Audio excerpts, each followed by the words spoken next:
Good day everybody, I'm Derek Rausch from Rausch Engineering. What we're going to do today, I'm going to give you guys a little demonstration on how to make a radius tool, a perfect radius tool. We're going to do it all by hand. I will show you a little trick, something that's not commonly done anymore. Now, on the subject of tooling, I know that not everybody's got the best machinery. Some of you guys have got second-hand machines, old machines, which are fine still. A lot of them are these cheap Chinese machines, mill drills, milling combinations. Although you can do a lot with those machines, what's really important is your tooling. The cheaper machines have got poor bearings, instability, your beds are not that rigid. So your normal tools that we use today are not really adequate. So we've got to go back to the old school. And don't let anybody tell you that you can't use high-speed steel or you can't use solid carbide. You've got to go the route of inserts. Inserts are rubbish. Those are for the newer generation machines where you've got power and stability. And again, when I'm going to show you high-speed steel. Now, high-speed steel doesn't go out of date. It gives you freedom. You can make what you like. Now, I'm just going to show you here quickly what I'm talking about. These are the type of tools that are used today. We've got boxes. Yeah, look at this. There's boxes of these inserts. All right. Those are 100 Rand, 200 Rand, 300 Rand per insert. And they go into these holders. These holders require speed. They require strength. And again, they can't necessarily take small, fine cuts. If you want to go to a very positive tool that's sharp, you're going to have to buy another insert and another holder. Every time it's an additional expense. So to give you freedom, you've got to go the route of high-speed steel. Now, high-speed steel, I've got here a lot of old tools and so on. Even as ugly as they might be, you just refresh them and put a new edge on. What I would suggest is start out your workshop properly, look at the size of your machine, buy some 10 by 10s or 8 by 8s or 12 by 12 square pieces of high-speed steel and make your various dedicated tools. From there, the next thing up on high-speed steel is solid carbide. Now, these braze ones. Now, not many people know how to sharpen these very well. The high-speed steel is a little bit more forgiving. The tungsten carbide, if you're getting chatter and vibration when you grind it, you get a lot of rough edges. But we're not going to cover that today, but I'm just saying that is the next set of tools in your arsenal for doing good work, as opposed to using the indexable inserts. The only thing I would recommend if you're going to go is buy yourself a little parting tool block and the blades. I prefer Escar as a brand, but most of the manufacturers today have got good tools. That's my preference. It's got the option of 2 sides on it. You've got a little insert that goes in there. You've got to go small, obviously, for your small machines, but that gives you the freedom to part off as opposed to having to sharpen. Okay, you can sharpen, we might touch that on another video. But today, we're going to look at the radius tool, a perfect radius tool. We're going to grind the radius tool. Then I'm going to show you a little trick how to really polish it up. And then we're going to do the final sharpening. And then we're going to go to a little live demonstration where we're going to actually cut with the tool that we make. Thank you.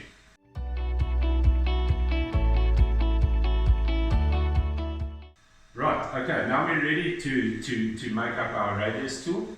I've got an example of a small tool that I've made here. And here's a little piece of high-speed steel which we're going to use to make our radius tool. Now, with high-speed steel and making of tools, there's a lot of different things we do with the angles and all the rest of it. So I'm not going to go into too much depth because it all depends on what material we're using, internal radiuses, external radiuses, what materials we're going to cut. So it becomes quite involved. It's an experience thing. Yes, it can be taught, but that would be an hour's lecture. So I'm just going to show you how to use this piece of high-speed steel. We're going to make a radius tool. We're going to put about a 7-degree angle, clearance angle underneath the tool. I will explain how it's working later on when we cut it. You'll see why it's like that.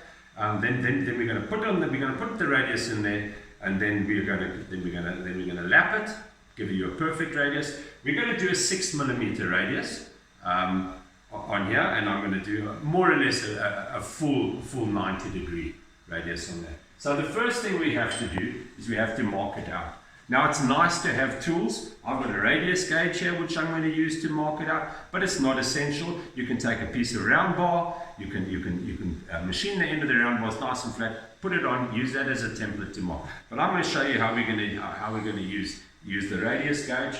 I've got a Koki pen here. I don't like marking blue. Marking blue rubs off too easily, and it also doesn't contrast enough when you scribe the line. What I've got here is a little pin vise, and I've got a little 1mm or 1.5mm drill that I've sharpened into a scriber, so I'll get a nice crisp line. You can buy your tungsten carbide scribers and all the rest of it. But what's the point? You're using carbide drills, you're using high-speed steel drills. Take a broken drill, sharpen it, and you get a very nice sharp one, as opposed to a scriber with too much carbide or too much high-speed steel on it. So, right, the first thing we're going to do, we've got our surface table here, nice area to work in. I'm going to just mark that out with a Koki pen. There we go. So there we have it. Right, so that's the area we're going to do. I'm going to then I'm going to go to about 6.5mm. There, remember, we're going to make a 6mm. Go a little bit past. We can always grind a bit more off. We're going to put it here. Now, do not use your vernier to scribe against. You're going to damage it. You're going to ruin the accuracy. Put your little square there. So there, I've got 6.5mm. It's more than adequate, and I'm going to mark off there. Right. So now we've marked the distance of 6.5mm from the front of the tool. I've also marked 6.5mm from the side of the tool. I'm going to take my little radius gauge and just line it up there by eye and gently scribe the radius in that we want. Okay, nothing is perfect here, but it's given us a good guideline of where we are. Probably won't pick that up in the camera so well because it's very faint lines. Okay, so now we're going to go to grinding it.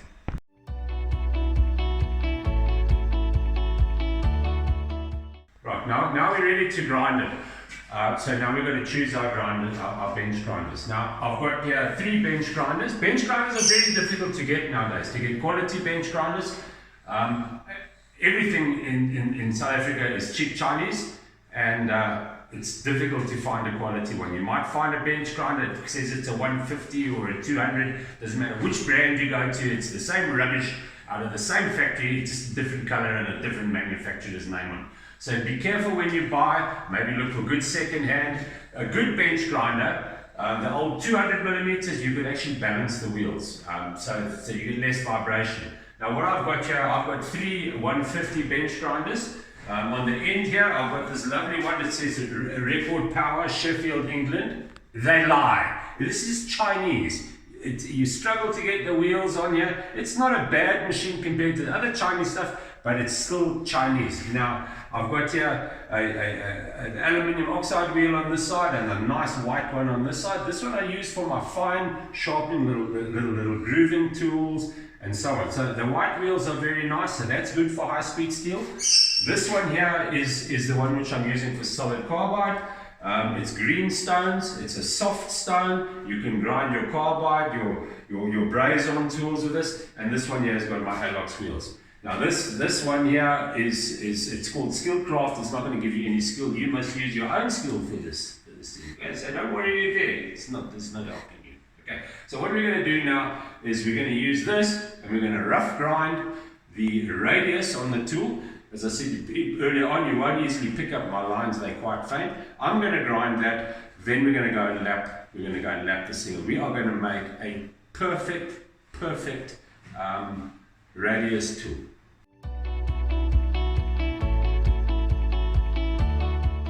A little bit of water.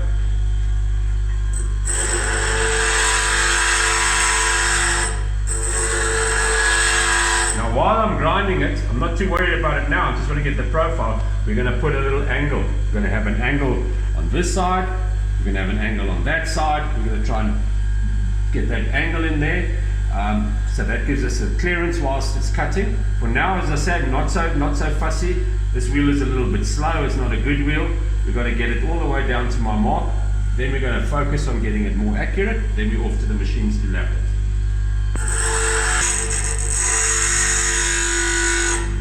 we're getting along here. Now, you knife makers, don't think you're going to go and use your belt sander.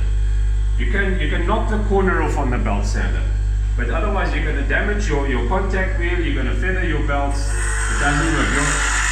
You see, your ceramic belts do grind high-speed steel a lot faster than this. So as I said, you could use your ceramic just to take the corner off, but you're not going to grind the whole thing. You're going to damage your wheel.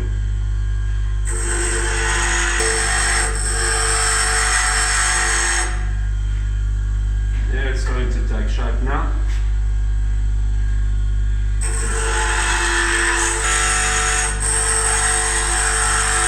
Okay, right, now we're close. I've just got to deepen that radius a bit more, and then we'll make sure the clearance angle is on there before we go to polish it.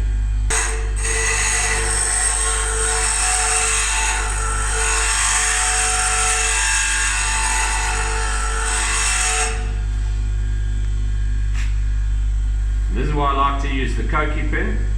You won't be able to see what I can see, playing around with the light. But your marking blue, it doesn't like this. It's too much heat, too much water, and it's gone in no time.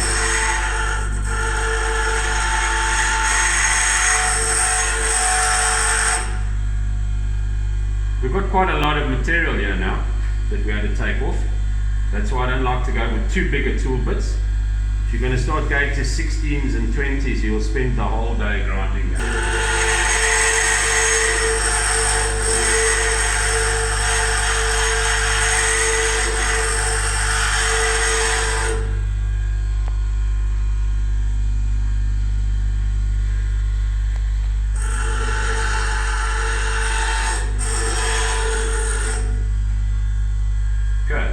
There we're close. I'm just going to check it with the radius tool. You go in the light, you can see it's close, but it's far from perfect. But now I can at least see, now I've got the radius tool, where to work on it, other than just following the line.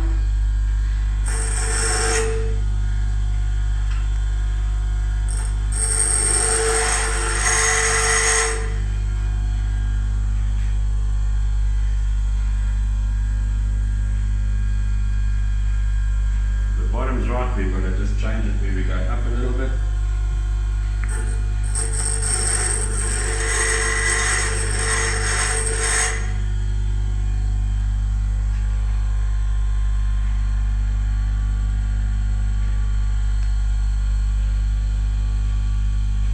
So I'm pretty happy with that.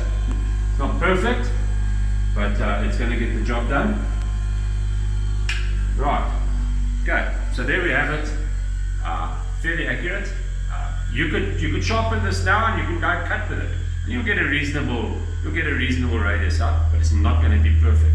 If you knife guys are designing little pommels or something on your knives, what you draw is what you want to produce. When you like the drawing of your knife or the product that you're going to make, that look, that appeal that you have, that's what you want to achieve. So you want to be able to make your tooling to match what you're making 100%. So like this, you could use it for roughing out and you'll get close, but it's going to give you a rough finish because the grinding wheel is rough, and it's also not going to give you a perfect radius. So we're going to go over and I'm going to show you now a little trick that's going to blow your socks off.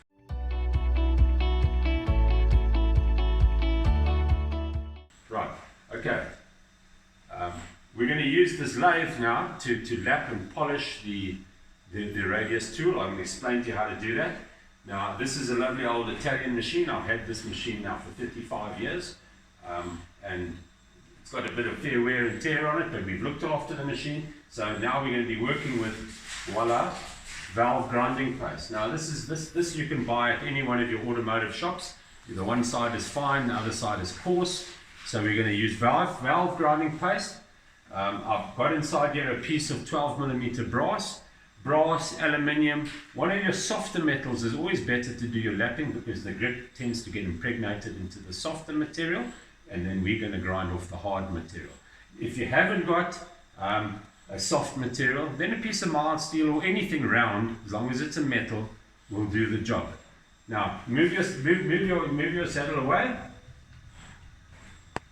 Okay, we've got to protect the machine, so now we're going to put on a cloth. In this case, I'm going to put on some tissue paper, so that we can catch all of the grit so that it doesn't fall on your bed. Remember, if the grit from the grinding paste falls on your bed, you run your bed over it, you're going to start wearing your bed out. So we're going to put a little bit of paper over there, and we're then going to polish this. Now, with the valve grinding paste, the fine, the coarse, it all gets broken down anyway in time. So we're going to use one of these.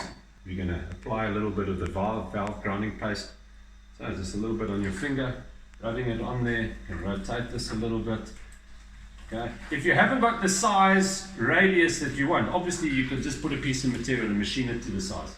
So we're going for a 6 radius. So I've got a piece of 12. Okay. Cloth, wiping off the grinding paste. Remember, the grit that falls off can damage your machine, and the same with the cloth that you wipe your hand on. When you finish, throw the cloth away. Otherwise, you're going to go and wipe a machine. You're going to rub grinding paste. Right, so now we're going to start off with reasonably high speed. Okay, we'll tip it over at an angle, and there we go. Boom, boom, boom. Don't fight it. You can't make it grind it faster than what it is. It will only remove material at one rate. So be patient with it. There we go. Right, now we stop. We have a look-see. You can't see much through this. There we go. Starting.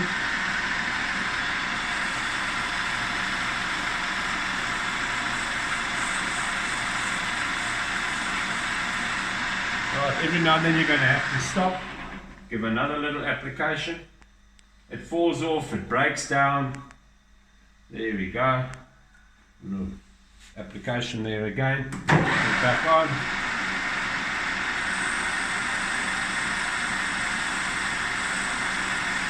Now you can do a hell of a lot with this. You can make multiple, you can put different radiuses together. I did a lot of my earlier daggers like this when I had to do my pommels or other little rings or whatever you want to do. I mean, you can put a 2mm, you can make a 2mm radius, a 1mm radius. You're not limited by size. The bigger you go, the harder it is to actually use the tool, because you've got too much pressures on the job. So the smaller, the better, but you've got so much freedom. As long as you get your angles right and so on. Okay, let me have a look, see, where are we there? Okay, I can try and show you. You can see the shinier spots. We're going to start focusing up there now. I'm going to now tip it up ever so slightly, just to work on that area there. We're pretty close now. It doesn't look good yet, but wait for the final result. Seated there, it's like hollow grinding. I broke my seat, so now I'm just going to tweak it slightly with my hand, a degree or two the other way, so that I focus on the top section where the cutting is going to take place.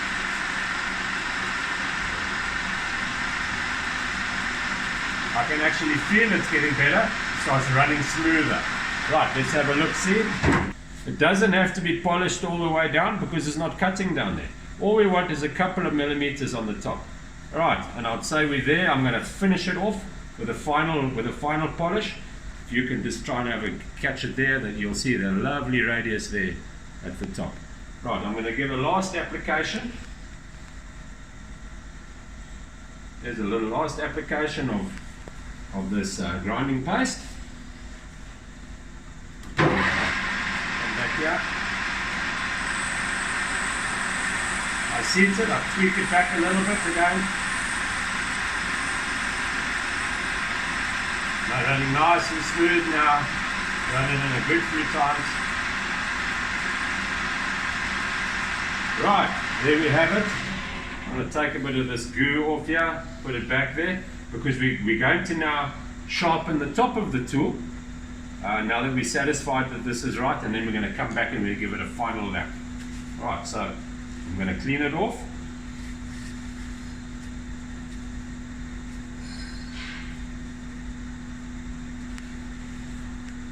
Just want to have a look, see. Looks good to me. Right, there you can see at the top there, going perfect radius.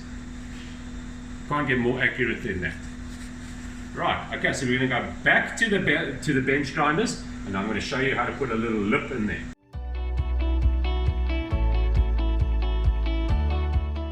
Right, we're back in the grinding room. Now, as I said before, we need to put an angle on here. So we need to back the tool off a little bit. Now there's a number of ways of doing it. There's also, a lot of people have been taught different methods. The general method is to put on the form on the front of the tool that you want, and then you just back it off. And when we back it off, that's giving you another clearance angle for the shaving to curl, so that your tool is a lot sharper. Now, you don't need to have all these angles. If you're cutting brass, for example, brass you can have flat, although it does work better if there's a slight bit of an angle. Your softer materials like nylon, they like a nice angle because it's like a knife. Your steels also want a bit of an angle. Too much angle on steel, it's going to break.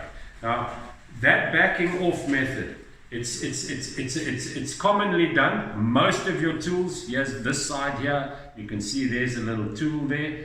This tool here of a different form, that's backed off like that. That'll give you a nice curl for steel. Now, the problem with if we back it off, and that is the way that it is, we normally teach people with radius tools, you back it off. But obviously, we're going to start interfering with the center heights then, because as we back it off, we've got those two tips and the front. As you go through there, your center height is going to change. You're going to have two high spots and one low spot. And when you come to set it up, of course, your tool on the job is going to now not be in the right place. It's also going to affect your radius, because obviously if the center is lower than the two tips, it's not going to be cutting at the same time when you enter the job. So I'm going to show you a little method where we run around. It takes a bit of skill, a bit of practice. I hope I'm not going to struggle with it today because I haven't done this for a while, but I'm going to run around and we're going to make a little lip all the way around the tool. It's not going to be perfect, but it's going to be closer than if we just back off. Then we're going to go back to the machine and we're going to give it a final lap, and after that we're going to do a cutting exercise. Right, let's go to the bench grind. Here we go. So I start at the bottom and I enter and I watch it and I run around. Now I'm running a little bit blind, and then I have a look, see where I am. Right, so tweak it again.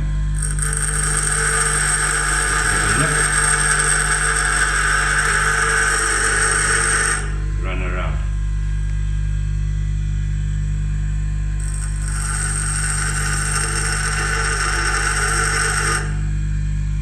All your knife makers shouldn't have a problem because you're so well practiced in grinding on your bench grind, on your belt sanders. So you've got your hand skills already, all your hollow grinding and all the little bits and pieces you make. Right, there we're very close now. I don't want to push it too far.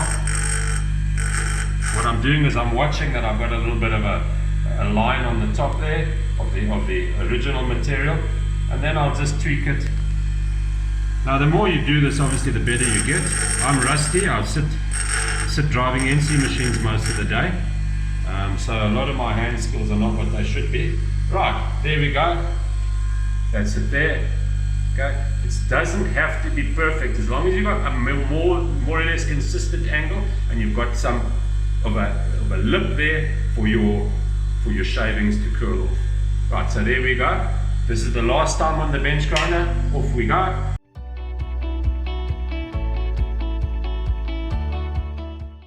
Back at the machine for the final polish. Switch it on. Up and down nicely.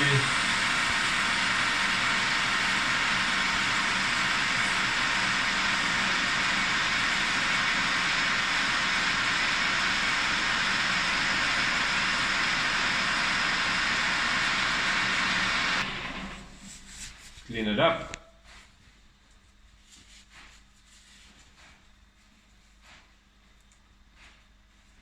The only area of concern on the tool is at the start and the end of the radius. It's very, very sharp there. So if you've got a little honing stone, a little oil stone, you can just blunten those edges or polish them. So when you go into the metal, when we do the cutting, it doesn't scratch. But let's see how we do. I haven't got one with me now, so I'm not going to show you that, but it's pretty self-explanatory. Right, so there we go. Tool done. Now we've got to take out this grinding paste. Right, here we go. We'll just go. get the piece of paper, we wipe it off. Now again, don't forget that this brass has got valve grinding paste on. You're going to go and cut with your tool on there. You're going to now blunt in your tool, and you can also spray a bit of grinding paste. So I'm cleaning it off, and then we take our pieces of paper and we throw them away because we don't want to use that to clean the machine.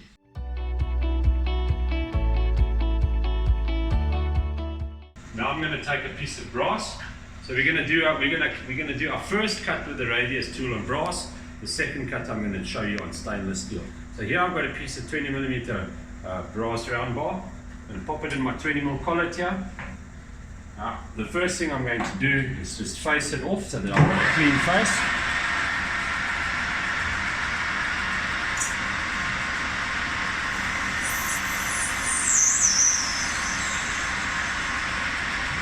A little bit more.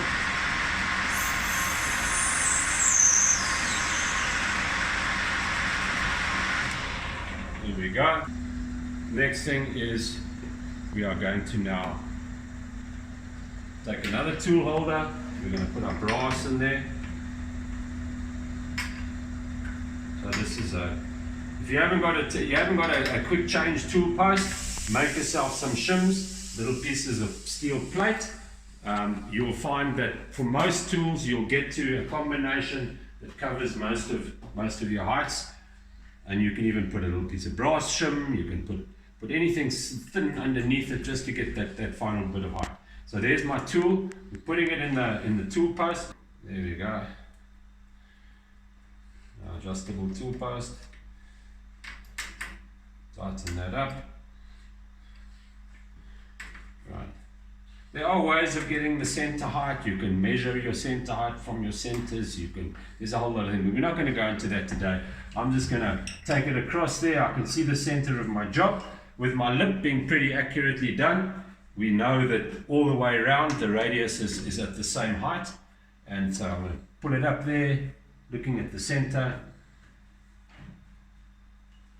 A little bit more. There we go. Now when it comes to center heights, there are some jobs obviously where the center height is imperative, that it is perfectly centered. If you're going to cut a taper and you wanted two tapers to fit together, if your center height is out when you're machining tapers, then the diameter is going to start changing. So your angle is going to start changing, because at one moment you're going to be below the tool post, you're going to be below the center height. But that means as you're cutting your taper, you're not getting a perfect reflection, because the drop off around the radius becomes greater on the smaller the diameter, and as you go bigger it's less, so you won't cut a perfect taper. In the case of this, we want to cut a radius. The tool height's not so important, because we want to put a good radius on here. So if we're above, your tool is going to rub. If you are below, it's preferable. So remember, with turning, tool heights, external turning, center height and below, internal turning, center height and above. Right. So now we're gonna chop this brass now with this radius tool. Let's have a look, see what's gonna happen. There we go.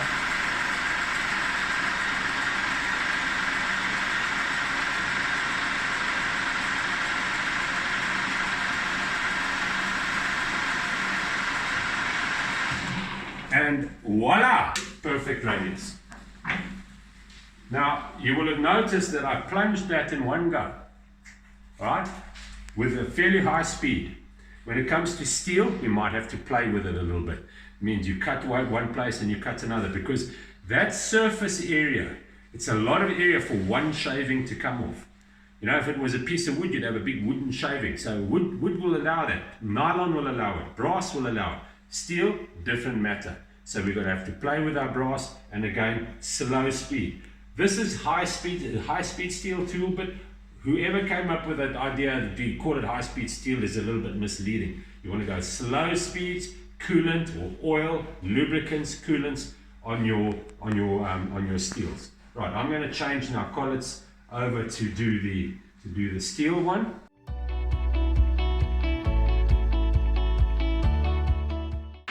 So here's a piece of stainless steel. I'm going to change collets.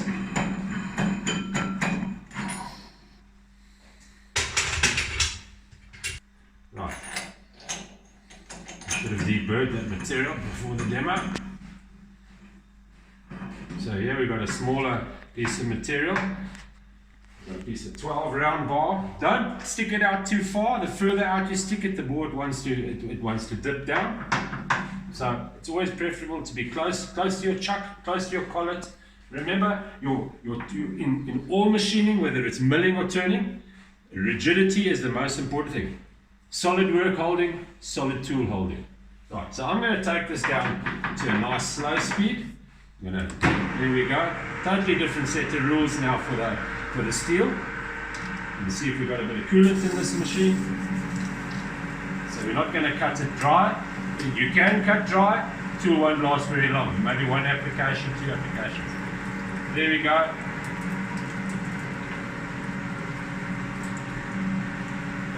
Kill the coolant for a second. Now, what I said, I'm not going to go away. Now I'm going to take it down on my cross slide, and I'm just going to cut. That means I'm going to cut in a different spot.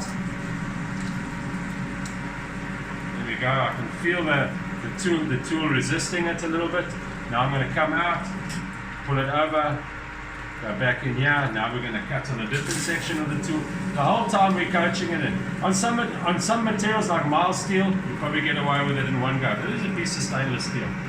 So this is quite cheeky stuff. It doesn't like to be cut. Right, back to here.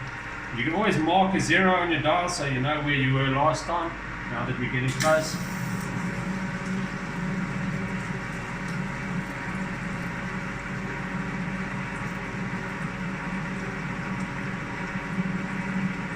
In my case, over here I've got a stop, so I'm pulling up to the stop, so I don't have to worry about remembering where my dials are. Right, so now we've nearly got a full radius. Just going to dry this off so I can see where I am. Now I'm going to go to this one here. Now if you can't see what's underneath there, you can always take a piece of paper, put a piece of paper underneath there. You can see there's a little bit of a line. Okay, right, we're going to tweak it a couple of tenths. There we go. Back on, coolant on. I'm going to cut to my 0 mark. Remember, we marked this to 0. So now we're doing the full radius. There we go. Voila. Okay, we've cut a radius on stainless steel.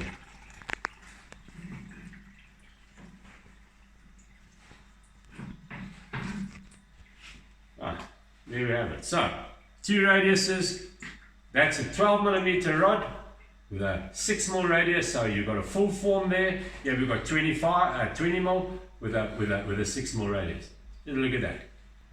Some of your knife makers making your daggers. Really good workmanship, but a lot of filing taking place. Now you don't have to file.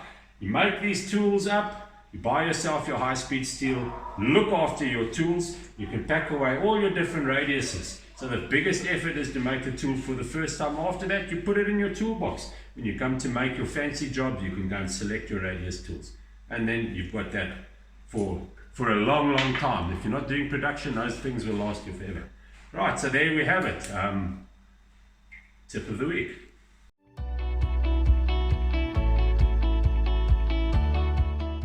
Right, so that was a successful exercise. We finished that. Good. Now, unfortunately, one of the problems is there's not a lot of skill left anymore, and quite a number of guys are getting taught by guys who don't really know what they're doing. Now, good schooling is hard to come by, but you know, in the land of the blind, man with one eye is king.